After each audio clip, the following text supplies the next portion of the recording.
ഈശോ മിശിഹായ്ക്ക് സ്തുതിയായിരിക്കട്ടെ. പരിശുദ്ധ അമ്മയുടെ 33 ദിവസത്തെ വിമല ഹൃദയ പ്രതിഷ്ഠ നടത്തി പ്രാർത്ഥിക്കുവാൻ നാം ഒരുങ്ങുകയാണ്. എന്താണ് വിമല ഹൃദയം?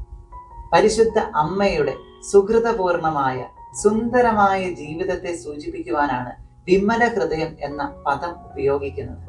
ഇനി 33 ദിവസം എന്തുകൊണ്ട് ഈശോയുടെ പരസ്യ ജീവിത കാലഘട്ടത്തെ സൂചിപ്പിക്കുന്നു?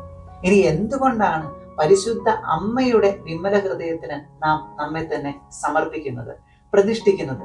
ഇത് പഠിപ്പിച്ചത് മറ്റാരുമല്ല, ഈശോ തന്നെയാണ്. കാൽവരിയിൽ യോഹന്നാന്റെ സുവിശേഷം 19:26 ഈശോ പറഞ്ഞു, സ്ത്രീയെ ഇതാ നിന്റെ മകൻ. ഒറ്റ വാചകത്തിലൂടെ സകല ജനപദങ്ങളെയും അമ്മയുടെ കരങ്ങളിലേക്ക് ഈശോ പ്രതിഷ്ഠിച്ചു. ഉൽപ്പത്തി പുസ്തകം 3:15 വചനം പറഞ്ഞു വെക്കുന്നു, നീയും സ്ത്രീയും തമ്മിലും നിന്റെ സന്തതിയും അവരുടെ സന്തതിയും തമ്മിലും ഞാൻ ശത്രുത ഉളവാക്കും. അവൻ നിന്റെ തല തകർക്കും. പിശാചിനു മീതെ പരിശുദ്ധ അമ്മയ്ക്ക് കർത്താവ് തരുന്ന വലിയ കൃപയുടെ ശക്തിയുടെ അടയാളമായിട്ടായിരുന്നു ഈശോ സ്ത്രീയെ എന്ന് വിളിച്ചുകൊണ്ട് കരങ്ങളിലേക്ക് നമ്മെ ഓരോരുത്തരെയും പ്രതിഷ്ഠിച്ചത്.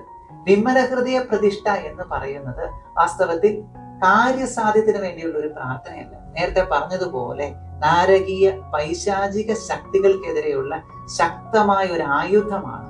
വിശുദ്ധിക്ക് വേണ്ടി ആഗ്രഹിക്കുന്നവർ, വിശുദ്ധിയുടെ സോപാനം കയറാൻ കൊതിക്കുന്നവർ ഈ പ്രതിഷ്ഠ നടത്തുക എത്രയും സുന്ദരമായിരിക്കും. ഈ വിമല ഹൃദയ പ്രതിഷ്ഠ നടത്തേണ്ടത് ഇപ്രകാരമാണ്. 1-2 കാര്യങ്ങൾ ശ്രദ്ധിക്കേണ്ടതുണ്ട്.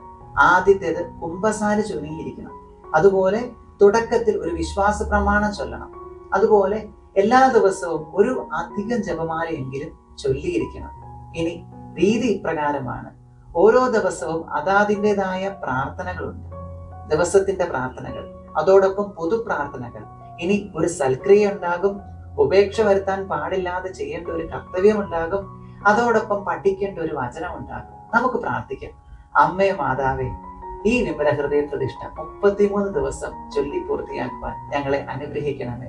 ഈ വിമല ഹൃദയ പ്രതിഷ്ഠ നടത്തപ്പെടുക പരിശുദ്ധ അമ്മയുടെ തിരുനാളുകൾക്ക് ഒരുക്കമായിട്ടാണ്. 33 ദിവസം ഒരുങ്ങി അമ്മയുടെ ഏതെങ്കിലും ഒരു പ്രത്യേക തിരുനാളിന്റെ അന്ന് പ്രതിഷ്ഠ നടത്തി അനുഗ്രഹം സ്വന്തമാക്കും.